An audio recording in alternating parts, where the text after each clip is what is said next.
Bonjour à tous. Eh bien voilà, aujourd'hui un nouveau petit bricolage. L'idée ça va être de fixer ces deux tableaux, donc tous les deux à la même hauteur, à peu près ici, sachant que on n'a pas, enfin c'est sur un mur en angle, donc on peut pas mettre de niveau entre les deux. En plus, on a cette porte-là qui les sépare. Donc on va faire un système avec une ficelle et un niveau. Je vous montre ça tout de suite. Allez, c'est parti.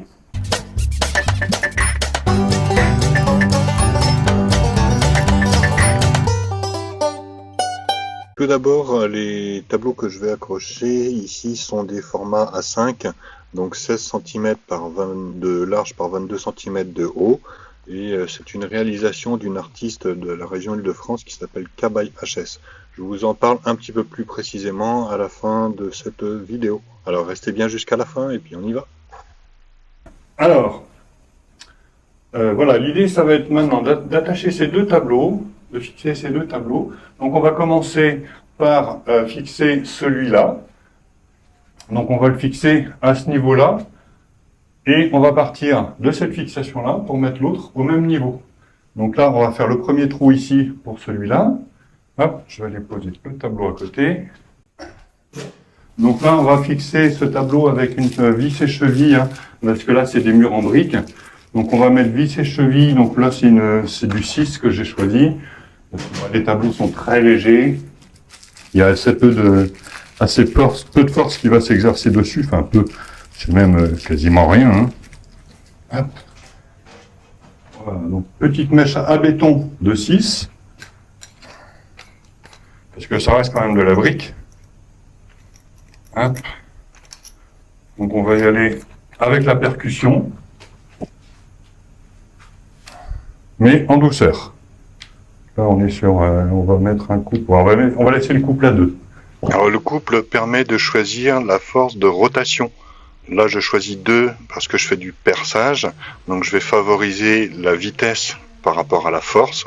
Alors que sur le couple 1, je vais favoriser la force par rapport à la vitesse, ce qui sera préférable pour du vissage. Voilà, un premier trou de fait. Hop. On place notre cheville. Donc, notre cheville, elle rentre à la main. Après, si elle résiste un petit peu, on utilise un marteau. Hein. Un petit tournevis cruciforme. Là, on va prendre un PZ1. PZ pour Posy Drive. C'est un type de cruciforme. Des types de cruciformes, il y en a beaucoup de sortes. Alors pour avoir plus de détails à ce sujet-là, allez voir cette excellente vidéo qui a été faite par Syllabus en partenariat avec Nota Bene. Elle est vraiment super bien faite, super intéressante. Vous trouverez le lien en haut à gauche, en haut à droite, pardon, ici. Voilà, sur ce, on est reparti.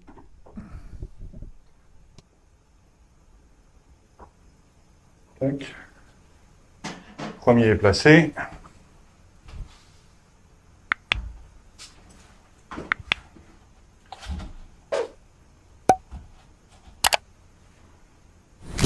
Hop, on ajuste un peu l'enfoncement de la vis pour que le tableau tienne dessus. Et voilà. Premier tableau, il est placé. L'idée, ça va être de mettre celui-là à la même hauteur que celui-là. Donc, hop, on enlève celui-là. Hop. Et donc, on va se servir d'une bobine de ficelle. Hop. Qu'on va tendre entre les deux. Hop.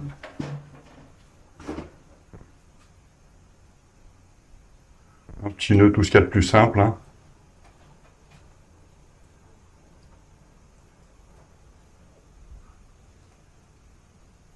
Hop.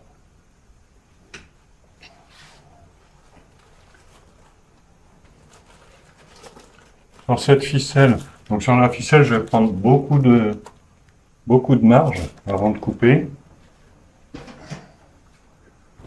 Parce que l'idée, ça va être de lui attacher le niveau. Parce que vous voyez que sur mon niveau là, j'ai des petits trous. Donc Donc je vais faire passer la ficelle à l'intérieur. Hop.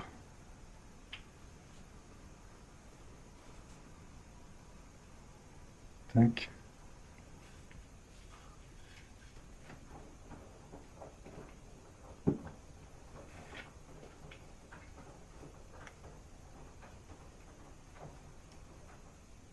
Voilà. Je fais même pas un nœud, hein, c'est juste un petit genre de petit lissage, enfin un petit passage. L'idée en fait c'est que la ficelle tendue soit dans l'axe du dessous du niveau. Vous voyez, tac.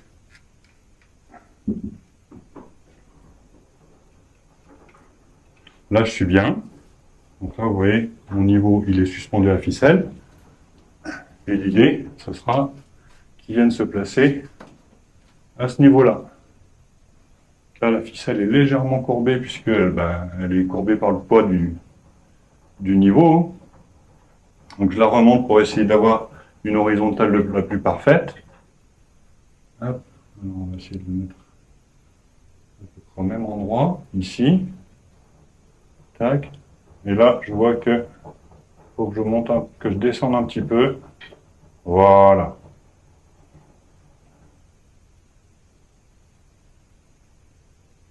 Et là, ma bulle, elle est au même niveau. Là, si je relâche le niveau, je vois que la courbure, elle persiste, c'est normal. Mais ça veut dire que mes deux extrémités sont au même niveau. Donc là, je prends mon feutre, je fais mon marquage. Hop. Et mon deuxième trou sera ici.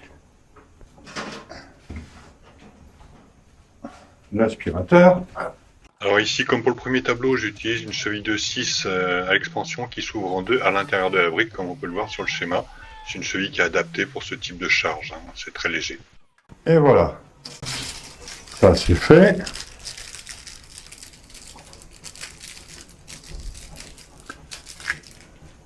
La cheville qui va bien. Ce petit vis qui va avec.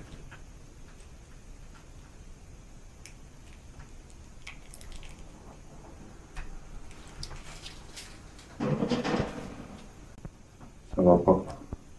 Ça me plaît pas.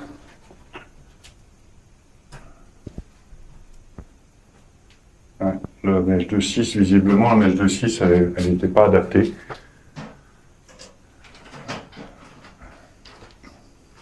Je vais aller chercher une autre vis et une autre cheville. Alors, petite explication, là, le souci, c'est que la cheville ne touchait pas les bords du trou, du coup, elle accrochait pas bien. Ce qui fait que quand je rentrais la vis dans la cheville tournait avec dans le trou, donc impossible de la faire s'étendre à l'intérieur. Allez, j'ai carrément ramené la boîte magique. Je pense que celle-là, tout le monde en a une à la maison. Hein.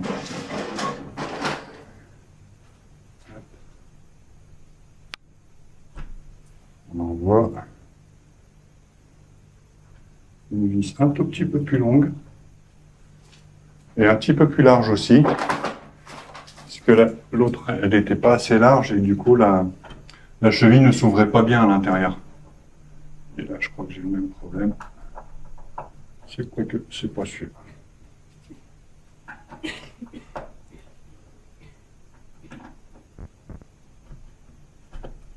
Voilà, si. Le même souci.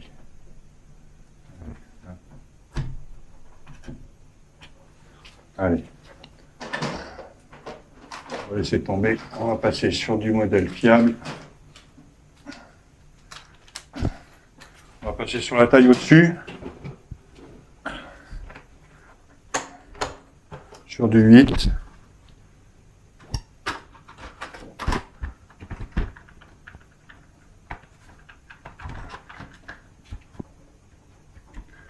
Allez, voilà.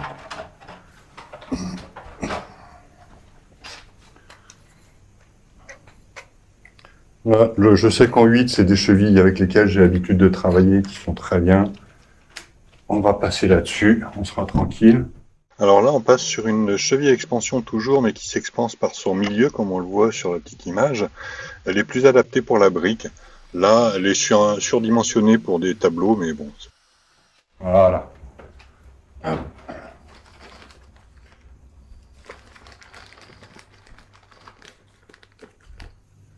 Une cheville, une vis. Là, en plus, comme les deux sont achetés ensemble, on est sûr qu'ils sont compatibles. Hein. Hop. Là, on va lui mettre un petit coup de marteau. Il est là. Là. Je ne veux pas rentrer. Voilà. Tac. Là, j'ai une vis un peu plus grosse. Du coup, je vais passer sur un tournevis un peu plus gros. Hein. Là, je peux le rentrer à la main. Bon, après, la visseuse, ça va plus vite.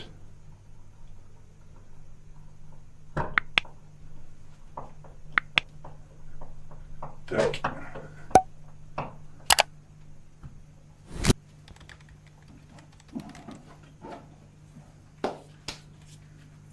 Voilà, on place le tableau.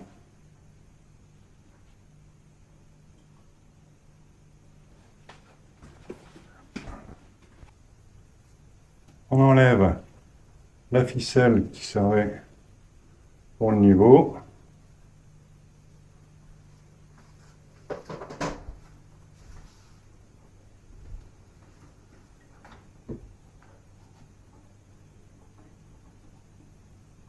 On place le deuxième tableau.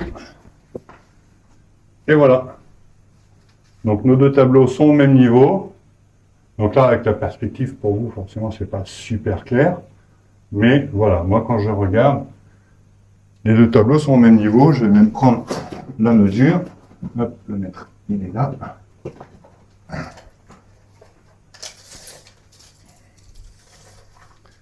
Celui-là, il est à 167,8. Et celui-là est à un tout petit peu plus. On a un demi-centimètre de plus. Alors là, je pense que c'est probablement dû au niveau du sol, qui est probablement pas droit. Voilà. Hop. Et voilà. On va demander à la patronne ce qu'elle en pense. Bon ben voilà, ça a été validé. Donc là maintenant il nous reste une opération à faire. Ça va être d'enlever les anciennes vis, hein, et puis de reboucher les trous que ça va laisser. Le rebouchage, ça va être tout simple. Hein. Là, je peux pas récupérer les chevilles. Donc les vis, du coup, vont dans la boîte magique. Tac, celle-là. Donc là, celle-là, je vais essayer de récupérer la cheville. Voilà.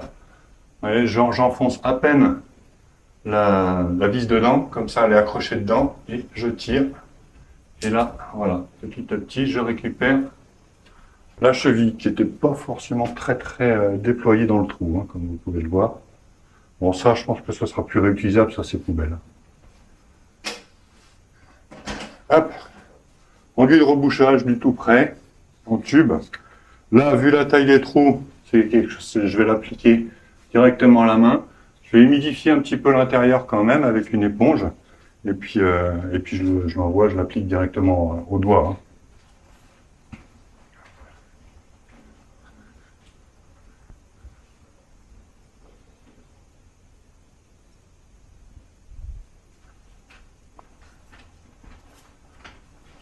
Voilà, hop.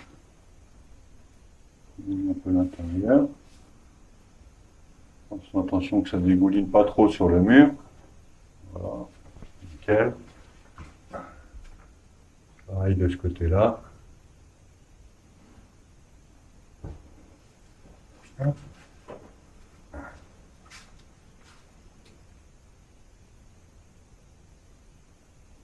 On prend petit à petit, donc par petite dose, hein, on met l'enduit à l'intérieur. Alors l'avantage en fait de le faire au doigt sur ce genre de mur, parce que vous voyez qu'en fait dessus il y a une fibre de verre gaufrée. Si on le fait à la spatule, en fait, ça va remplir le gaufrage de la toile de verre, alors qu'en le faisant à la main, bah, la pulpe du doigt, elle va rentrer, en fait, elle va absorber enfin, comment dire, elle va épouser en fait le gaufrage de la toile, et du coup, on aura beaucoup moins de bavure autour. Tac. Allez, par toute petite dose. Voilà. Ensuite, on prend l'éponge.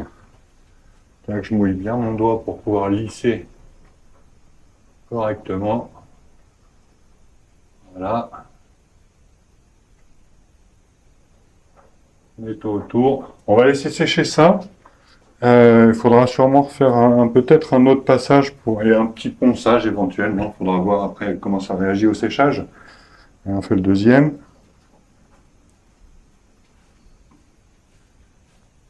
Alors, le deuxième, le trou est plus petit. Voilà, terminé. Les trous sont rebouchés. Donc là, c'est tout frais pour le moment. On va laisser sécher. On va voir s'il y a besoin d'un petit ponçage. Et puis bah, ce sera tout après. Hein. Peut-être éventuellement un petit coup de peinture blanche pour les cacher. On verra au moment du séchage comment l'enduit a réagi. Voilà, comme promis, voici un peu plus de détails sur ces tableaux. Donc comme vous pouvez le voir, ils font partie de la série Héritage. Donc le numéro 4, Fleur des Champs, et le numéro 3, Écluse des Cieux. Donc vous pouvez retrouver ces œuvres sur l'Instagram de Cabaye HS en tapant ce nom-là tel que je vous l'écris ici sur Instagram. De toute façon, je vous mettrai le lien en description. Voilà, et ben je vous remercie d'avoir regardé cette vidéo. Pensez à vous abonner, à liker, à commenter, et puis à bientôt pour de nouveaux bricolages.